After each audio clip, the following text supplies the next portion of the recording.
I'm Meredith. And I'm Mark. And we just said goodbye to the traditional American dream in Charlotte, North Carolina, to instead experience a life of adventure right now in Portugal. We rented our house, packed up some suitcases and our fur baby Charlotte, and created a new life for ourselves. It's been a wild and glorious ride, full of ups and downs and change and discomfort, but man, are we glad we did it. And now it's time to give back and help others. If you've ever considered moving abroad, we hope hearing about our journey will help you too. And if you're considering Portugal, well, we know you're in the right place. Welcome to Portugal Junkies podcast. Adventure is a verb, y'all.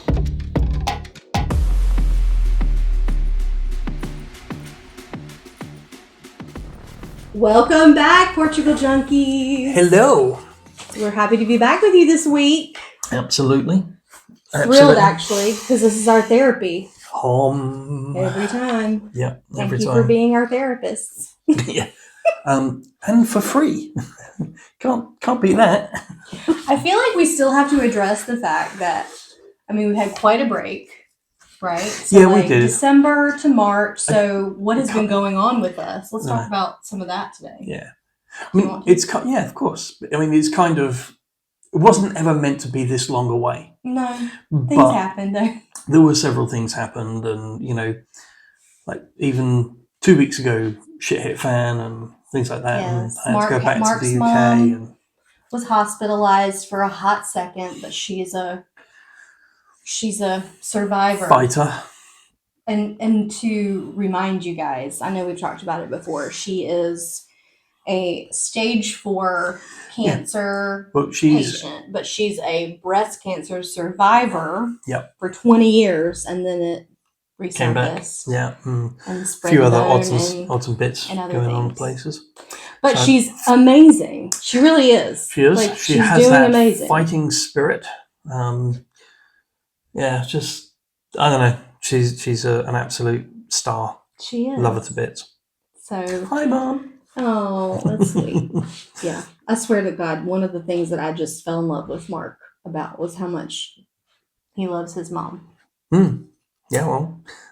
Me absolutely. Too, though. Absolutely. I love my mom and dad. We're very lucky that we had parents that we love and we get along with and we treasure and all the things. But I also think it's really cool that both of our parents, for different times, in our lives, when I wanted to move to the States, Mum and Dad were like, "Yeah, go on, bugger off, go do it." Yeah. And then when we were coming across here, it was like your parents, "Yes, go and live your life." And my mum was really happy about it because I was coming sort of this side of the pond, so it made it easier that way. Yeah, and I feel like, obviously my parents miss us. I do believe, though, that at the truth of it, like, they just want us to be happy and go live. Yeah. And it is hard. I feel like sometimes I have this overwhelming guilt about things. I'm thankful that I have 2 sisters at home that are there to help support our parents in the immediate needs. And then when I need to come home, I come home. But it is hard. There are times, like especially with like medical emergencies and things like that. I'm so glad that we're closer to your mom so that you can be there. And at the same time, when I get a call and it's a medical emergency, which we haven't had yet, it'll be a little bit longer for me to get home. But it's we've spoken about this before on different podcasts and things, but it really does go to emphasize that when you're this far away, and something happens, and the reality is that you're not just up the road or on a domestic 2-hour flight or whatever it is, for, particularly for you back into the States, it does make it very real that what we're doing is not just messing around. It's like creating our lives, but in the full knowledge that we're not right next door to our aging, but our aging parents. There might be times where that's a sacrifice that you've made. Yeah. That's the truth of it. And I think we did a lot of talking about that before we came. We did. Think about it, like the realities. Yeah, because when Dad died, I was in the States. Yeah. So. And you couldn't do anything about it anyway. Honestly, even if I was back in the UK, and I was half an hour away, an hour away. It wouldn't have I don't know mattered. that it would have mattered. Yeah. So again, it just really reinforces it's one chance to do something and live a life, Yes. however and wherever you want to do that, and whether that's multiple countries. Go ahead. And we shout out a big thank you to our families, because I know that Absolutely. not everybody has that. You know, some Yeah. people are moving over here and don't amid have a whole bunch of feelings. haters. Amid a bunch of haters. That's the truth. Or people that are not supportive, or don't understand people that why are you're doing what you're doing. 100%. And to that I say, do it anyway, because you just can't constantly live your life for other people. Yeah. So, yeah. wow, that was a very dramatic opening. It was. We were going to talk about like what we've been doing. Some part that was. Because we spent the last couple of episodes talking about like the cultural impacts of being home for our holiday, coming back and feeling immediate peace. Yeah. And what does that look like? But I feel like, I mean, a lot has happened here in Portugal since we've gotten back from the US. And some of that has been as a result of like not coming back to the podcast yet until now. Right. But so, what? What's been going on with you? What's been going on with you? I asked first. So I have skin cancer. No big deal. It's a little dramatic, but I do. Yeah. It's did. Thank you for the correction. So I guess we knew this in Porto. So this was a while back. This was in September, October. Yeah. I was diagnosed with a basal cell carcinoma, which, if any of you guys know, I think I might have talked about it on here before. But it's a situation where it's, basically a basal cell carcinoma it is a skin cancer, but it's like the slowest to grow, and basically what you need to do is get it removed. Yeah. And then you have no other recourse after that. So very lucky. But all of this was diagnosed in Porto, but the surgery to remove it was literally like the day before we were supposed to move. Yeah. And we just decided, okay, well, we'll do it when we get down to the Algarve, which is, the doctor was like, it's not a rush. So that's fine. You have some time. Later time. So once we got down here, what we did not understand was that the Algarve, ironically, being the beautiful southern sun-kissed coast of Portugal that everybody loves to flock to. I suppose you really thought about it in this way. What? Well, about the fact that it is such a sun-kissed place. That's why. Right. 100%. That you can't find anybody on insurance. Exactly. Dermatologists can basically decide what they do and what they don't do down here because they're in such demand. And what I mean by that is they decide whether they work with insurance or not. Yep. And I didn't realize that before we moved from Portugal. I mean, not Porto, or I would have just gotten this done up there. But anyway, neither here nor there. But we get down here, and our insurance that we pay private insurance for is not, again, it's not usually like a deal breaker or not, but it's a surgery to remove the basal cell carcinoma. And we knew that we had gotten a quote for like 1,900 euros in Porto. Mm-hmm. And so I wanted the insurance to kick in for this. This is why we pay for it and why we go to private clinics instead of public services. Mm-hmm.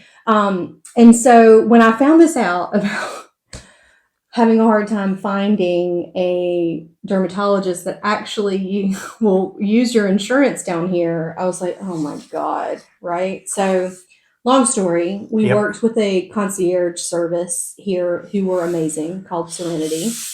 And basically they helped us find a proper dermatologist / surgeon in Lisbon. And we traveled and we went up there for a day and had it done and came home. So that's the long story, but like it was unexpected.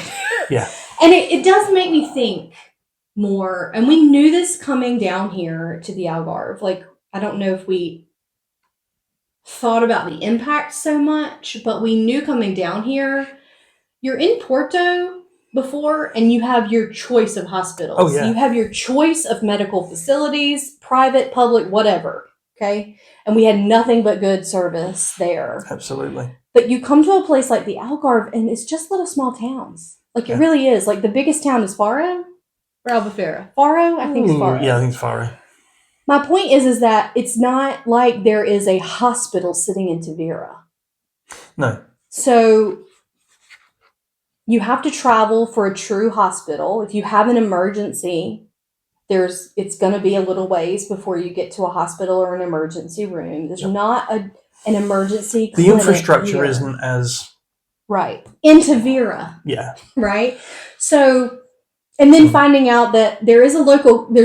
There's a private clinic and a public clinic here, which takes care of most of any of your needs other than emergencies. But you find out these things like that where you're like, oh, the dermatologist doesn't take your insurance, or, oh, the gynecologist doesn't take your insurance at the local private office. Facilities. So, again, it's just things we keep learning about the health system here. Yeah. And I would still take it over our experiences in the U.S. Yeah, without a doubt.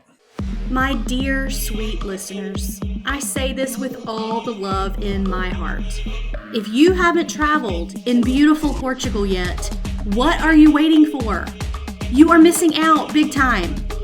Iconic beaches, delicious wine, centuries of history, and honestly, some of the most beautiful people that you will ever meet.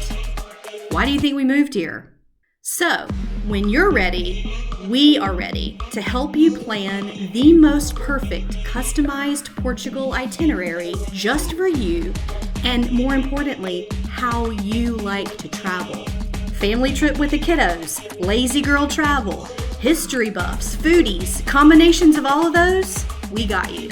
After exploring Portugal since 2022 and then immigrating here, we're really excited to build travel plans for you that help you see this gorgeous, special place by understanding the way that you like to travel.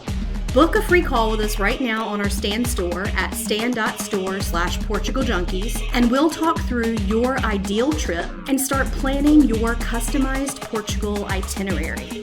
You'll even get your final itinerary on an app to use during your trip for easy access right on your phone while you're here. Remember, adventure is a verb, y'all. We're excited to help you plan yours.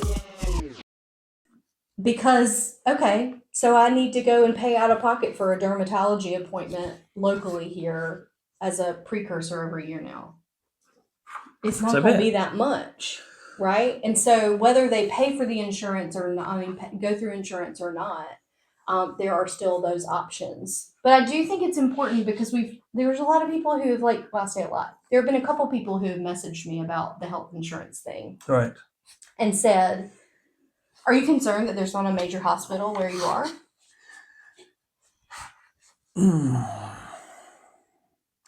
Am I? Concerned, I don't think. I mean, aware, very. Aware. But I'm not concerned. Right. I mean, I'm talking 25 miles is if an ambulance had to come and get us and we needed to go to an emergency department, it would be like a 30-minute ride. Yeah. And again, that's potentially considerably shorter than where your parents would need to go from the lake to Roanoke or to wherever they go. It's still going to be more than that from our point. But I just think that you line up a level of risk as to saying, okay, I want to live here. I understand the consequences of living here. If you suffer things like have preconditions and all the rest of it, that you may really want to think about how close am I to a hospital? How close am I to Faro Airport? All of those different things. They mean something to us, but on a scale of 1 to 10, it may be low 2. Yeah. At this moment in time, step forward 10 years, probably change. But who knows? This one will be old. But at that point, step forward 10 years, who knows where the hell we'll be? 100%. So it is something to consider. Yeah. To me, it's not enough to want to move to somewhere else. No, not yet. But this experience with the basal cell carcinoma situation was very enlightening, and we learned a lot through it. People travel for health insurance, for health care all the time in the States. Yeah. Shouldn't be any different over here. I don't know why we think about it differently here. I remember, it's like you go to the specialist, and Lisbon is 4 hours away. And I don't know that you could get any better care than the specialists that are in Lisbon. So you just have to keep those things in mind if you're thinking about moving over here. But that's how it's impacted us. Yeah. Maybe different personally. Mark actually went to get like a baseline, heart health stuff, echocardiogram, just basically to establish care. I had an MOT. What is that in English? An MOT is when you take your car in for a yearly service, and it's a Ministry of Transport test, and they go over your car with... It's our inspection. An inspection and things. But we always, in England, it's always referred to as, went to the doctors, went to the quacks and got an MOT. It's like a yearly inspection. Yeah. All good under the hood. All good. But as part of his care, to establish care with the doctor here, they were like, you do the blood pressure thing for 24 hours, wear the thing. Most annoying thing ever. An hour, or takes your blood pressure every hour, even overnight. Every 15 minutes. I thought overnight it was only an hour. No, overnight was every half hour, but through the day, every 15 minutes. He slept in the other room. Thank God, because it would beep and go. Anyway. Yeah. It's to measure the average, and then to do an echocardiogram just to make sure that all was good. Make sure I still had a heart. When I say, you have a big heart. When I say it was €14 for the echocardiogram, ta-da! When we're at the counter at the private practice, and I'm like, which is in a mall, waiting for them to tell me what the price is. I'm eager. That's how I'd like to describe it. I'm ready to know, because I know that I'm going to be like, and I don't do that out loud, because sometimes I think that's rude to Portuguese people. But we walk out and I'm like, 14 I'm going to go for another for one of an those next year. Yeah. So anyway, that's the other update that we've experienced with the health coverage. Yep. What else? Which is why we're drinking wine, because celebration, and good for you. My heart's okay. No, you should be drinking red right now. Yeah, ran out of but that. Not by the bottle. No. 1 glass of red a day. It's heart healthy, not the bottle. Whatever. I misunderstood. I think we should just drink the bottle. Anyway. Meters and miles. Meters and miles. What else have we been up to? What we've been doing since... Celebrating birthdays. We did. Celebrated when we got back in January. And we had... Corey's birthday? Well, right. We had a number of friends. 1, 2, 3. There were 8 of us total who went out for a birthday celebration dinner at one of the best restaurants here in Tavira. That's one of the best meals we've had. Oh my God. Super. It's called Artifact, if you want to look it up. Yeah. We had 8 of us go for a birthday dinner, and it ended up that it was originally supposed to be just a dual birthday dinner with a friend of mine and Corey. And then we found out at the dinner that our other 2 girlfriends, were just quiet about when their birthdays were. They were all within a month of each other. So we ended up basically, it was like a celebration of everybody's birthday. So that was nice. Super amazing. And it was so good. It just felt like, I can't tell you how different our relationships and friendships are here. Well, than the non-existent ones in Porto. Yeah, I mean, our existence between each other was what we had in Porto. Yeah. Which is, I love you for that. But I love you too. But it's great it's to nice have now having some mates. Really good friends. We've met some really great, wonderful people, and they honestly make this place feel like home. Yeah. I was really eager to get back here so we could hang out with our friends. Absolutely. So that was really really fun. And one of the other things we did as well is, so one of the things you find out in Portugal is they have so many saints' days. They have so many festivals. They love a festival. Festival for, for the Anything. fact that it's a Tuesday. That's probably accurate. And the one that we went to, there was a big group of us went, Yes, and that was the Almond Festival, which was... It was in Castro Marim. It was about 30 minutes from here. Yeah, 30, 40 minutes, max. It was a lot of fun. Nice hike through the hills. And it was a true hike, you guys. So it was... Like, here's the thing. It was a walk. It was advertised as a 5K, 5 and a 10. I thought there was a 12. Oh, it might have been a 5 and a 12. 5, 10, and a 12 option.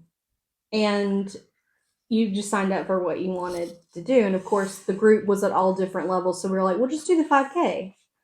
5K is 3 miles, you guys. 3.2 miles.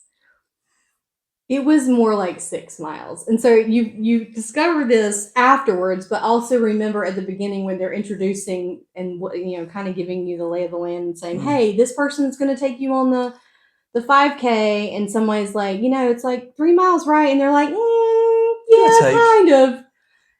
Yeah, kind of double. It wasn't. It was 6 miles. We mapped it. We mapped it on our watch. Anyway. It was 6 miles. It was lovely though, because it was the whole point of it is that it goes through the mountains of this area and like so that you can see the almond trees in bloom at this time of year. And it was gorgeous. We had such a good time. And then of course the festival afterwards was like this. It's this tiny little town. Folklore stuff and it was really saw cool. A lot of the artisans and like they had set up this kind of old Portuguese. I don't know how to describe it. It's the artisans where they would show you how to weave, how to knit, how to crochet. They were actually doing it in old Portuguese garb. So it made you walk in there and feel like you're back in the day, understanding Portuguese culture from a long time ago. Yeah, that was really cool. It was really, really cool. Some lovely foods. That was, oh my gosh, you had such a good... Yeah, I can't remember exactly what it was. It was like a stew, but it was pork and potatoes. Pork and potatoes, that's right. And it was delicious. It was absolutely amazing. Delicious. Especially on a coldish afternoon. And it was like it was a nice cold. warm Then I got stew. hot after walking 6 miles. So that was It was fun. Really, really fun. That was fun. Yes. I would do it again. Oh, yeah. And then the other day, we went to Carnival. And this one didn't get to go. Because he was in the UK with his mom, being a good son and taking care of her. But we had planned to go to Lule, which is about 20, 25 miles from here, something like that. And Carnival is celebrated all over Portugal, but Lule is the kind of the hub for Carnival here in the Algarve. So you'll find Carnival celebrations all over, but in the Algarve, Lule is known as the best. So we went to Lule, and it was me and some of my girlfriends, and it was basically the big deal is the parade. And when I say they go all out on the floats and the costumes and the dancing and the performers, I mean, it's pretty amazing. The one thing that was concerning was that there was a float. Let me back up. Number of the floats are a social or political statement. Yep. And they give you a pamphlet so that you understand the implications of what you're seeing on the floats. Not all floats, but most, like at least I would say 6 or 8 of the floats were a social commentary. Okay. One of them was about Trump. Not a surprise, is it? But here's the thing. I'm going to describe it as best as I can. He is literally on the back of the float on a turntable in his underwear that looked like the flag. Oh. Okay. And the front of the float there's signs that say, going to Mexico. And Kamala Harris is in this scantily clad red dress. It doesn't look like her at all, but it's meant to be Kamala Harris. And other images that look like Mexican immigrants in sombreros, and they are being forced to Mexico on the float. Not to mention that the kids, the people around, like leading, like dancing in front of the float, are waving American flags and dressed like cacti. So I feel like, so here's the thing I giggle at, and I mean no disrespect. They're trying to give you the image of Mexico with a cactus, which to me makes me think of like Arizona instead of Mexico. But the other thing that really bothered, I mean, I love that it was a critique of Trump. It was obviously a critique of Trump. But I did not like the fact that the float was basically like trying to say that he kicked her out to Mexico. So it's interesting their interpretation or what they were trying to achieve with the float. But anyway, Carnival is really great. It was really fun. I learned a lot about Portuguese culture. Yeah. Some of the dancers, I mean, I'm talking like the most scantily clad, beautiful dancers. It was amazing. You would have loved it. I know. Oh, I missed that. I know. Where's the video? I haven't seen any videos. I've seen no photos. I'll send you all that. It's just downright rude. It was really fun. We were like trying to go to these events because it's so much a part of like Portuguese culture. Yeah, it's part of where we live. And so we want to understand it better. We want to 100%. enjoy it more, you know. So yeah, I look forward to that next year. Yeah. Because we'll be around for that. Yeah. Hey babe, how many times do you think that we rode the should we or shouldn't we move to Portugal roller coaster before we actually did it? I don't know, maybe like 193 times. Wouldn't it have been so cool if we had us during that time, you know, to talk to? Absolutely, I'd love talking to us. Me too! So, we've decided we are going to be the us we needed for you guys. If you want to shoot the shit, ask us anything, or just get some real life perspective from our experience of moving from the US to Portugal, we are now opening up our calendar for one-on-one calls. We can also hook you up with some of our best legal, immigration, and tax partners who helped us along the way. You can choose a mini call for 30 minutes, or if you're talky-talky like me, an hour, and we'll hop on Zoom together to answer anything we can for you as you try to decide what's best for you in your potential move to Portugal. Book with us right now on our Stan store at stan.store/Portugal Junkies, and we'll see you there. Absolutely. The other things we've been doing, let's talk about it. What else have we been doing? We have been doing day trips. Oh, we've been traveling a lot, which is a reason why we have not been on here. Yeah, sorry. You kind of took a back seat to us going away on holidays. So here's the thing. We realized that we're sitting here in the Algarve and we have the opportunity to anywhere in the Algarve is within a day trip. Even if we went all the way to Sagres, which is as far east as you can get in the Algarve. 2.5 hours? I mean, maybe 2.5 hours driving. Yeah. Maybe. Well, I think it'd probably be less than that if you were driving. I was talking about if you timed the trains right. Yeah, maybe. You could probably get there in 2.5-ish. It's not that far, is my point. No. And we were sitting here thinking about what do we want to accomplish in 2025, and it's like we're sitting here in one of the most popular areas of Portugal, and we want to share that with people. So we created Day Trip Diaries.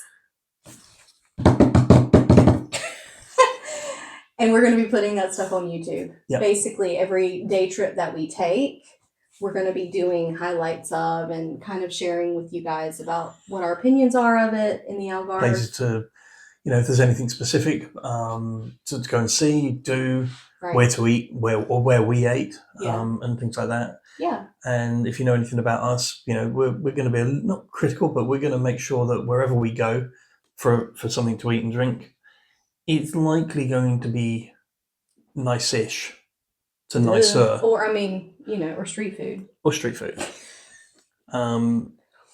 Yeah, I don't know why I said it that way. Yeah. You act like we're always I hoity, but think- we're more of just like quality. Yeah, food. maybe that's where I was trying to go. It's just the Like, fact give of me what you something would give that's- me in that's half like- decent. like at Carnival. I had a pastry that was a Lulé pastry Mm. because I wanted to understand like A little bit about what that. is this plate? Why is this pastry for Lulé, which is this town in the Algarve? And you'll find that a lot. There's certain pastries that are known in yeah. that region because Absolutely. they love the pastry.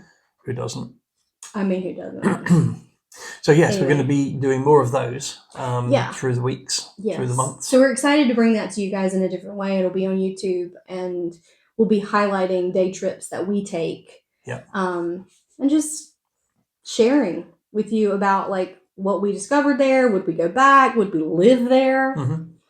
Yeah. So far, So no. here's a throw out, and I don't even. A throw out. Yeah, I've not even Like mentioned a this. throw in, like a free throw. You said that one time That was a throw in. when he was watching a basketball game, and he said, "There's a throw in." Yeah. Anyway, what I was going to say is, if anybody's coming to the Algarve and they're staying for a week or whatever in, I don't know, Lagos, Portimao, Tavira, let us know. Let's meet up for a cup of tea Oh my god, I would love or a glass of wine, that. I would or love maybe that. both. You know, one of the best things about doing this, about being here, about being open with our lives, is the opportunity to just meet So many of you, random people random. and people that, you know, just are with you along the way for the journey. And sometimes if you just like have this little intersection where you cross over for an hour or two, Yeah, it's nice. it could be really, really good fun. Yeah. So yeah, We've done that. there's an couple open times invitation. already. There And is if an you open find yourself invitation. going to somewhere and we haven't been there yet, or we've even been there, we might enjoy it so much that, you know, we'll pop by. pop by. That's true. We have been spending our time in 2025 doing two major things, maybe besides the day trips. But Mark has been doing customized itineraries for people Oh, in yeah. Portugal travel, which has been Love so it. fun. Love He's it. loving it.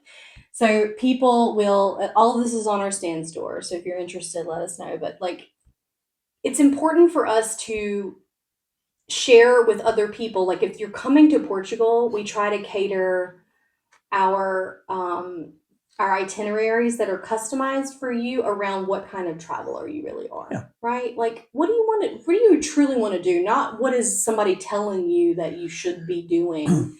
You know, you go onto the thing and it says 15 top things to do in Porto. You don't have to go to every 15. Honestly, all you 15 might of want to them. do maybe 5 or 6 of them, and the was rest of the worth time, you know, you whatever it is. Yeah. I just think that there are so many, and this is why I don't do it like this. There are so many Pinterests, there are so many options out there that say, here's a top 10 of Porto and top 15 of Lisbon. Honestly, they are all the same. They may be written with different pictures, but they're all the same Right. thing. And that's not trying to belittle it. No, it's That a good is first just pass. pointing it out. And it is good. Yeah. No doubt about it. But what I want to do is to try and get you to see a little bit deeper, Yeah. get you to some of the holes in the wall, Yeah. That we've some of the other experienced. excursions. You know, for instance, in Porto, one of our clients, they've taken up and doing a wine tour, specifically the one that we did, That's because it in was the way amazing. that we did it. The whole day. Which is the whole day, Yep. you know, and so that really fills me with a lot of joy that the content that we've put out, somebody's recognised and said, yeah, that actually looks like a really good way of doing it, instead of jumping on a bus with 20, 40 other people and Which is being the way we herded did around, it the first time. which is the way we did it the first time, and then we did it a different way the second time. Yes. And there's nothing wrong with either.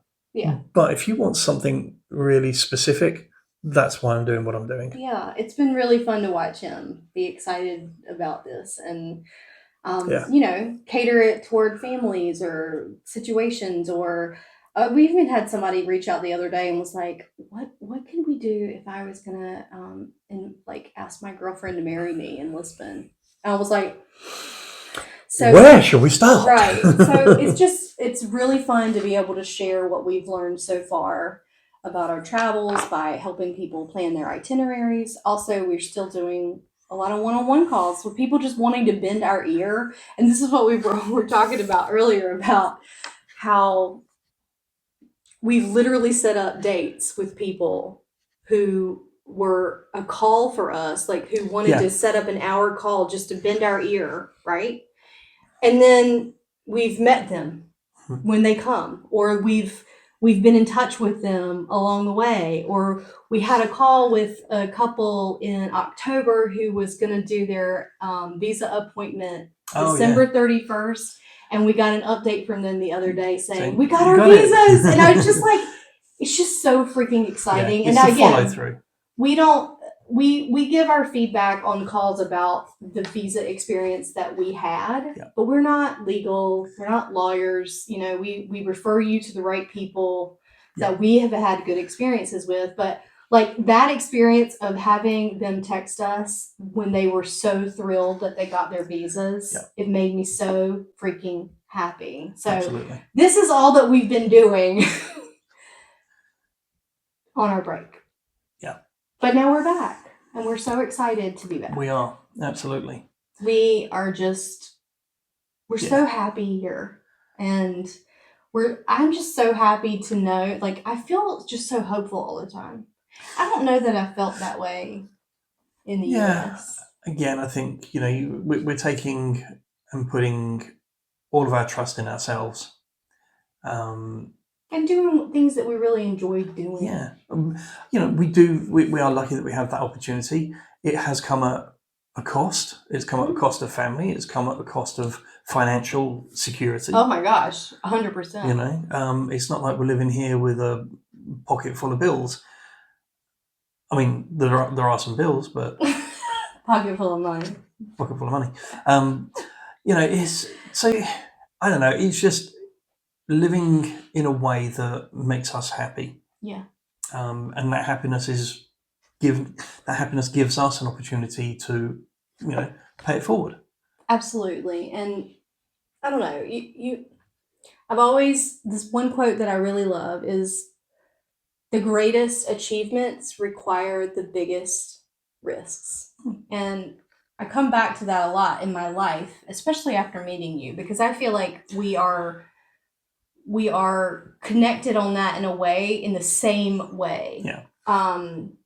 And that's rare that partners kind of have the same risk tolerance or have a willingness to kind of figure that out. I'll let my bit go because that can be hard for someone who's like really, really risky and wants to just take off to wherever. Yeah. And you've got a partner who is not that.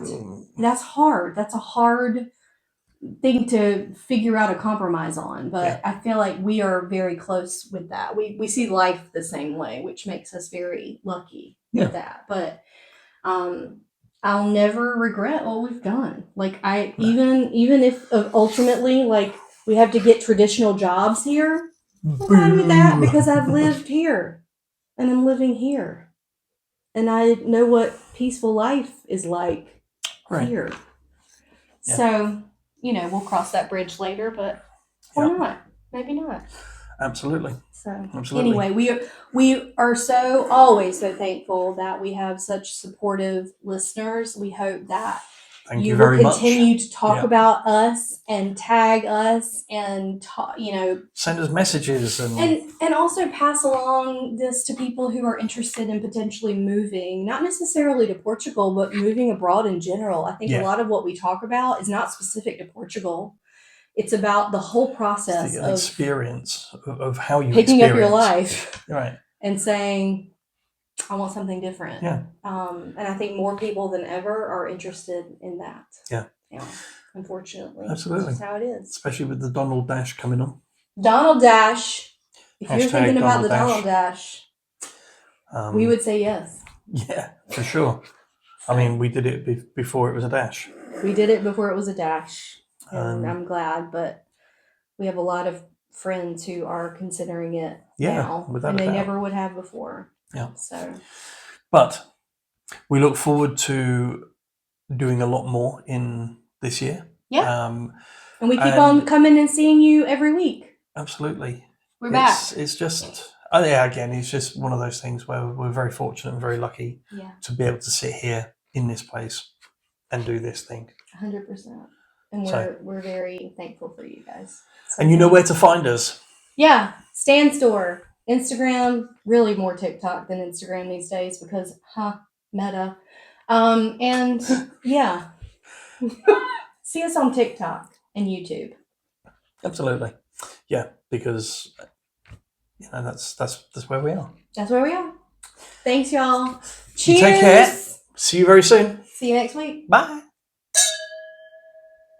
Listen up, future expats. For more content about our move, the visa process, Portuguese culture and destinations, and tons of support resources for your own decisions and potential move abroad, follow us on Instagram and TikTok at Portugal Junkies.